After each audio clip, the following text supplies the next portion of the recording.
அன்பிற்கினிய மாதா தொலைக்காட்சி சுவைஞர்களே, தமிழினிய நெஞ்சங்களே, வணக்கம்.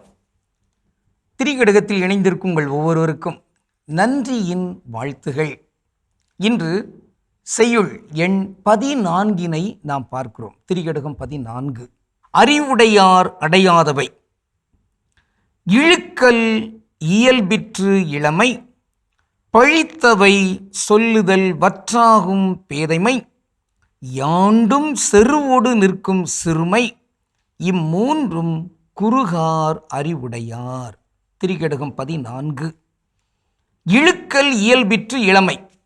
இளமை என்பது தவறுகளை செய்வதற்கு, பிழைகளை செய்வதற்கு, தப்புகளை செய்வதற்கு உரிய ஒரு காலம், ஒரு பருவம், இளமை பருவம் என்று அப்படி இருக்கிறது.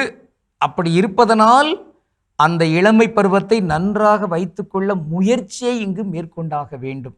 அப்படி தவறுகள் செய்கிற அந்த ஒரு இளமை, அந்த சூழலுக்குள் எவரும் அணுகுவதற்கு விரும்ப மாட்டார். யாரு? அறிவுடையவர்கள். ஏன்னா அதில் அந்த இயல்புத்தன்மை அங்கு இருக்கிறது. அதனால்தான் திருவையில் இளைஞர் இயக்கம் என்று வைத்து ஒவ்வொரு மறை மாவட்டத்திலும் இளைஞர் இயக்குநர்கள் வைக்கிறாங்க. அவங்க அதை நெறிப்படுத்தணும், வழிநடத்தணும் என்றெல்லாம். இந்த இளைய தலைமுறை நல்ல முறையில் வழிநடத்தப்பட வேண்டும். அவர்களுக்குரிய அந்த மாண்பு குறையாத அளவுக்கு அங்கு ஊக்கம் தந்து வளர்த்தெடுக்க வேண்டும் என்று இருக்கிறது. ஆனால் பிழைகள் செய்கின்ற ஒரு தன்மையாக இளமை அமைந்துவிடக்கூடாது.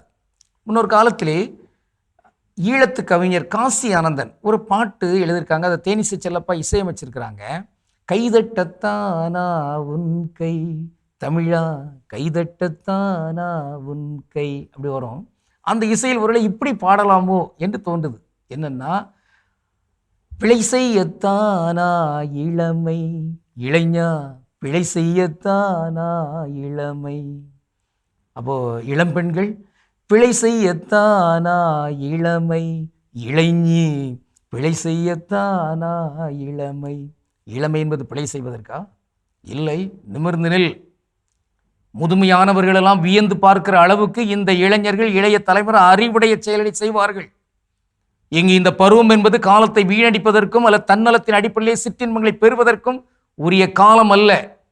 இளமை என்பது 16 பெரும் பெயர்களில் கொடுக்கப்பட்டிருக்கிற ஒன்று. நலவாழ்வு, புகழ், உணவு, கல்வி என்பது போன்று இளமையும் இருக்கிறது. அந்த இளமை மேன்மையானது. அதை மேன்மையாக ஆக்க வேண்டியது அந்த பருவத்தில் இருக்கிற இளைஞர் இளம்பெண்களுக்கான, ஆண் பெண் இளைஞர்களுக்கான கடமை என்பது இங்கு சுட்டி காட்டப்படுகிறது. பாறையில் வீடு கட்டுதல் வலிமையாக நிற்கும், மணலில் வீடு கட்டுதல் அப்படியே விழுந்துவிடும். இதை இயேசுவும் ஒரு உருவமாக சொல்லுகிறார்.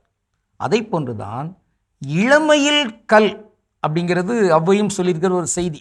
இளமையில் கற்கக்கூடிய அந்த பாடங்கள் எல்லாம் பாறையில் எழுதப்பட்ட எழுத்து போன்றது. ஆனால் முதுமையில் அது ஏதோ மணலில் எழுதப்பட்டது போன்றுதான் இருக்கும். எனவே காலத்தை வீணாக்காதீர்கள். எங்களை போன்றவங்களை இப்போ 60 ஏற்றோம். இப்படிப்பட்டவங்க இப்போ படிக்கிறதுக்கான முயற்சி மேற்கொள்கின்ற பொழுது அதனுடைய வலிமை குறைகிறது. இளைஞர்களை, இளம்பெண்களை படிப்போம், இளமையில் கல் என்பதை மறவாது இருப்போம் என்பது இங்குள்ள ஒரு செய்தி. வள்ளுவர் ஒரு குறளை சொல்வார், எற்றென்றிறங்குவ செய்யற்க செய்வானேல் மற்றென்ன செய்யாமை நன்று. அதாவது எது குற்றம் என்று சொல்லப்பட்டிருக்கிறதோ அதை செய்யாமல் இருக்க வேண்டும். ஒருவேளை செய்துவிட்டோம் என்றால் இனியும் அதை செய்வதற்குரிய அந்த முயற்சியோ அந்த சோதனையிலோ நாம் வீழ்ந்துவிடக்கூடாது. இளைஞர்கள், இளமையில் இருக்கின்றவர்கள் இதை கருத்தில் கனிவாய் கொள்ள வேண்டும் என்பது ஒரு செய்தி. இன்று நாம் ஒரு சொல்லை ஆய்ந்து பார்க்கலாம். அது வேறொன்றுமில்லை, இளைஞர் என்று நாம் சிந்திக்கலாம். இளைஞர் அது என்ன? யூத். இளமை என்றால் யூத்ஃபுல்னஸ் அப்படின்னு சொல்கிறாங்க. சமஸ்கிருதத்தில் வாலிபன், வாலிபள், இளமை என்றால் வாலிபம் என்று சொல்கிறாங்க. ஆக இந்த இளமையை இப்படி சொல்லிவிடக்கூடாது. இளைஞர்கள் என்பதை இளையோர்கள் என்று சொன்னால் அது வேறு ஒரு பொருள். ஆங்கிலத்தில் சீனியர், ஜூனியர், எனவே முதியவர்கள், இளையவர்கள் என்பதாக அது வரும். ஆனால் யூத் என்றால் அது இளைஞர்.